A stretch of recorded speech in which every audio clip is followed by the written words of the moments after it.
Hey guys, welcome back to Anthro Branding. Today we're going to be doing a video on the Missouri Baptist Convention logo.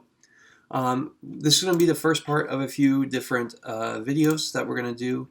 We're going to be looking at different logos. I'm going to be showing you and trying to explain what makes a logo look good, how to review a logo, how to make sure that it fits the need that it's presenting.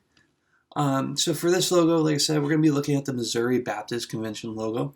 I'm going to be putting the logo just right down here, right in front of my shirt. And you'll be able to get a quick glimpse at it. And I'll probably leave it up for most of the video. What I want to do for this part is going to be two parts to this video. The first is going to be, we're just going to talk about the logo itself. I'm going to walk through four different categories of thoughts. The first is we're going to start with the feel of the logo. So just initial thoughts, what comes to mind when we look at it. Second one is we're going to start with what I like about it. We're going to look at some things that I think that the logo did well. And we're going to say, and I'm going to point them out so that you have an understanding for kind of start looking for something that would look good for your logo. Third part is I'm going to talk about what I don't like. I'm going to be a little bit more particular with this. It's not that I absolutely hate this logo. I'm just going to try to go in more detail as far as why I don't like what I see. And hopefully it'll be giving you a framework and a vocabulary to be able to talk about logos with someone else at some other point. And then finally, I'm going to list some improvements that I think that the logo could go through to make it look better, to make it function more effectively. I think at this point, it's important to note that I did not make this logo. I did not pay for this logo, and I didn't know the goals for this logo. So this logo very well could meet and fit the goals of what they were looking for, and that's perfectly fine. This is something that I'm using a public logo, something that would be pretty well known for the area that I'm in, so that we could look at things and be able to point out different areas and particular aspects of the logo to be able to equip you with the vocabulary and also just start to train your eye to look for these certain things. So with that being said, let's go ahead and start talking about the logo. So the logo is going to be right here. I'm going to try really hard to make sure that stays there this whole time. So for the initial feel of this logo, kind of indifferent. It's not the best logo in the world, but it's not awful. I've seen a lot worse. I've seen a lot better, but it gets the job done. It feels very fun and playful to me. It kind of has a kids ministry feel. I think what brings that about is the candor of the B, which means just the slant that slants over to the right. It's lowercase. The colors itself are very fun and vibrant. The initials are good. It's a good thing to just work with the M and the B, the Missouri Baptist, as it goes for. Turn that timer off. And then just some other things in it. There's not a lot of information in, which is great. You don't need a lot of information in your logo. It's not trying to communicate. It's not meant to communicate a lot of details, so that's fine. It works well. The simplicity of it kind of works very well. It probably will look great on t-shirts and hats. You'll be able to read it on all sorts of different type of material. And the last thing, might take some flack for this, is the cross just feels forced to me. It's just kind of a thing when you start working with logos in churches and ministries. The cross they always want to get the cross in there. Sometimes it works out well. Sometimes it's done very well. Other times it just kind of feels forced and like we just need to figure out how to get a cross in here. I think the cross is a little bit forced, although where it's placed and how it's worked into the initials, I think is probably the best way to go about it. So if you wanted a cross in the logo, I think they did the best job at including it in the logo. But like I said, I kind of tend to cringe a little bit when I see crosses kind of forced into it. The cross doesn't need to be forced into logos. I understand the tendencies. I understand the desires for it in there. I just think it kind of comes off as a little too cliche. and it kind of eliminates or limits our options for a lot of things.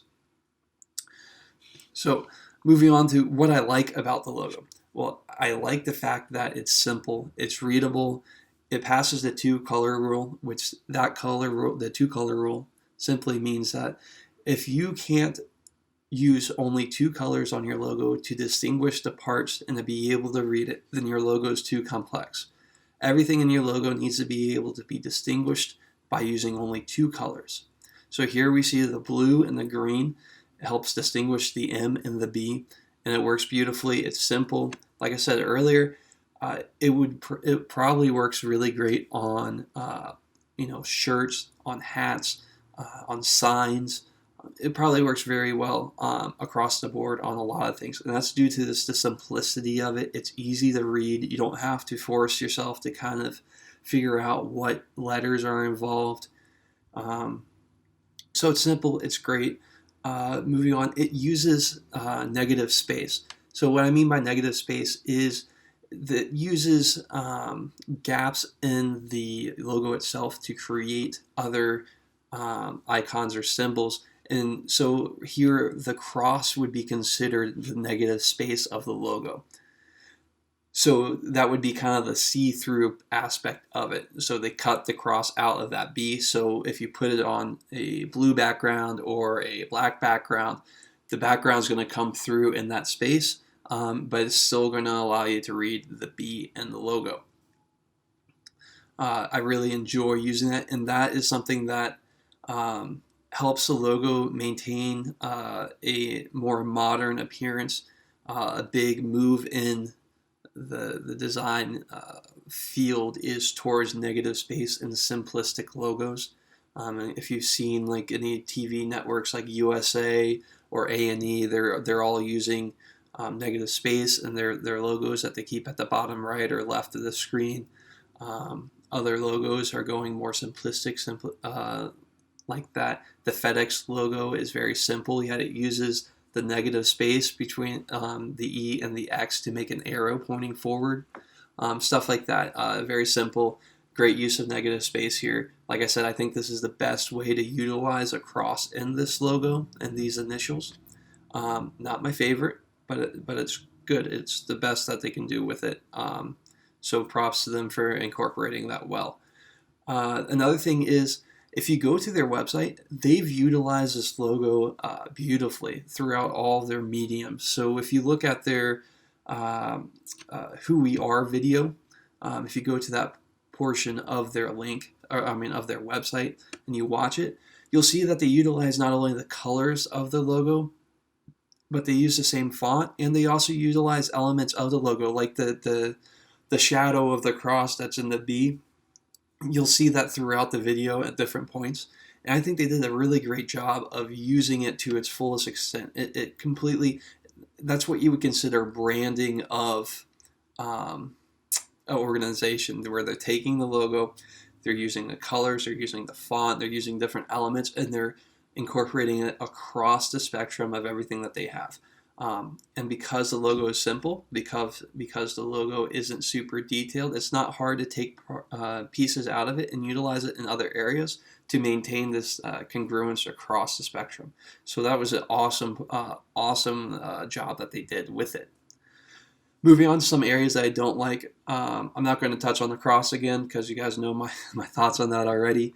Another thing is the playfulness of it. It just doesn't seem to work for a state convention. Like I said, it would be a great kids ministry if this was like Middleton Baptist Church Kids, the MB, and then throw kids at the end. It would be an awesome kids ministry logo. It just feels playful. Part of that's the colors. Part of that is a lowercase. And the other part of that is just a slant and the B. It just makes it a little too informal for my taste for a state convention. Like I said at the beginning, I don't really know the goals of this logo, so I can't speak to whether it met that or not. And very well, they could have wanted a fun logo, and so that's why they went with this. But just my opinion, I just think it's a little too informal for a state convention. Like I said, the logos aren't meant to carry information, but I think there could have been some more done to it to bring across the culture, to bring across some of more information about um, what it represents. So back when like the Missouri Baptist Convention started, it was 1835, I believe. Missouri was the frontier of the country, and as far as Southern Baptists go, this was as far west as they were going. There's a lot of history in this convention. There's a lot of history just in the Southern Baptists as far as the Western movement goes.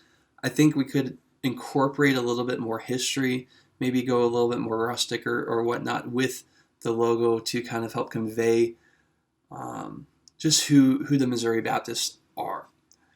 Like I said, logos aren't meant to convey a lot of information, but if you could utilize a little bits and pieces of the culture, of the history, things that make it unique, I think it would make it look a little bit better, make it work a little bit better.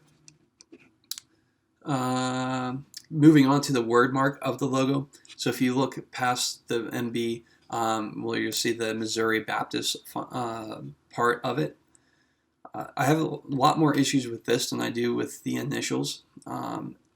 It's nothing personal about it. It's just the fact that we're going to look at those specifically. So looking at the Missouri Baptist part, it almost, to me, the Missouri and the Baptist looks are too close. What am I trying to say here? We're going to start with the M. Okay, so with it being left justified up against the logo, the Baptist, the B is a straight line, and the M in the Missouri has a slight angle to it, the first line, the initial line of the M. With this left justify, it makes it look a little odd, simply because the M doesn't line up great with the B because of that slant. So the bottom left of the M will line up with the top left of the B as far as the left justify. But the farther up the M you go, the farther away it moves. I think this kind of makes that left justify look a little odd. Doesn't really work all that well. Then the second thing with this is the Baptist and Missouri, they're too similar in the length of the word to have a gap at the end like there.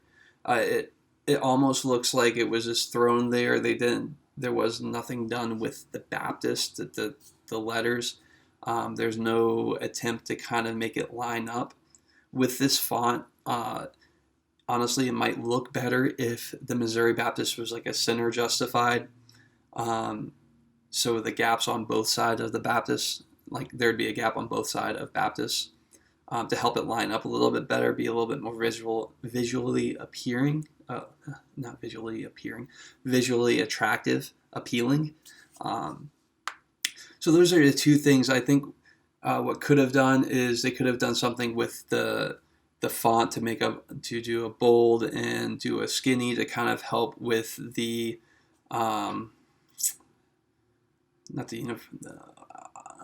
forgetting my words here. Just to help with the hierarchy of to read it, so you know what comes first, like Missouri Baptist, or there's a lot to be left desired with the Missouri Baptist, just with how it doesn't line up well. The justify doesn't quite work, and throwing at the end of the NB, it doesn't really flow well for me. So those would be the things that I don't like. Oh, and one last thing, when we're going back to the initials, the M and the B. If you look really closely at the bottom of the B where the cross begins and the bottom right of the M, they don't match up exactly. So the cross starts a little bit further up on the M than the bottom corner of it. It's stuff like that. It's little details. Not a lot of people are going to notice it, but those little details really help play a big part in making your logo look better, be more attractive. Because even though at quick glance you won't notice it, but the more people are going to look at it, the more it's going to bug them, especially if they have OCD, like myself, when it comes to these things. You can clearly see, the more you look at, that it's just a little up there, and it's to the point where it's not enough to look like, hey, we did this on purpose, and so it's kind of looks like it was an accident, like someone tried to get it as close as possible, but they couldn't, so they stopped. That's just another thing that I didn't like about it. Like I said, with this video, I'm being a little bit more particular about the things I don't like, simply so I can help point out some more things, and give you kind of a framework, an ability to kind of talk about and to understand different elements of logos. It's not that I hate this logo. Like I said, it's not the worst logo I've ever seen. I think it gets the job done. I didn't make it. They are definitely happy with it. That's why they chose it. I'm just doing this to kind of help you gain an eye, and an understanding of logos and how they work. So as far as the improvements go, what I would do with it, like I kind of mentioned earlier, there's a lot of history in the convention. I think we should definitely play a little bit more into that history. I think it would be good for the logo. I think it would be good for identification, and it would be good to ground the logo in something. Instead of these just two initials that could mean anything, use some sort of elements to kind of bring in the Missouri Baptist Convention into these initials. MB could stand for men's basketball. It could stand for, who knows, mama's boy, whatever you want it to stand for. Looking for some way to incorporate it into the overall organization, help it identify just a little bit better would be great. With that history, with the fact that Missouri was like the frontier when the convention began, when Southern Baptists began, it was like, when this convention began, it was a point where, this was the frontier. Going out to Missouri was being, out in the middle of nowhere. No one's ventured that far, sort of a thing. I think there could be a big play with the rusticness, using something rustic, using something that kind of has a little modern play on it, but utilizing a rustic logo, to help convey kind of a solidness, a foundation, something that's been set and been something that's been going for a long time, something that's trustworthy, but something that's moving forward. I would pitch a logo that would be rustic, so grounded in the history, yet modern in the sense that it's going to give the appearance that we're moving forward, yet we're not letting go of the roots. So that would be something that I would look to improve. I've really been in love with logos that kind of look like badges, so sort of a square pentagon sort of look, circles, squares, rectangles, that sort of thing. I've really enjoyed. I really like looking at, and I think they're easy to make rustic, while also appearing modern.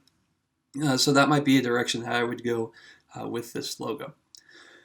So just in summary, Missouri Baptist Convention logo, it's a good logo. It gets the job done. There's a few things that I would tweak with it. I definitely would have made a different logo, but that's not my call. That wasn't my decision to make this logo. I hope that you guys can get a better idea, develop a vocabulary, develop a little bit more of an eye for these details that will help make your logo look better. So that when it comes time to evaluate your logo, when it comes time to talk with a designer about redoing your logo, you'll feel a little bit more confident, and have a more ability to actually converse and discuss what you're looking for, what you want to change, what you want to do with your logo. So I hope you found this video helpful. Like I said, there'll be part 2 to this video, and it'll be talking through a redo of the video I'm going to go through. Try to keep as much of it the same as possible, but try to hit on these improvements and see if I can come up with a logo that I think works better. So part 2 is coming soon. If you thought this video was helpful, or if you have any comments or concerns, leave a comment below. Subscribe and like this video if you find our content helpful. And if you have any questions, feel free to email me. My email is going to be right here. And let's get working together. Let's help your church glorify God more through design. Whether it be your logo, your website, your church spaces, let us help you. We want to help glorify God through design and help your church do it better. So subscribe, like, leave us a comment, send us an email. We can't wait to see you again.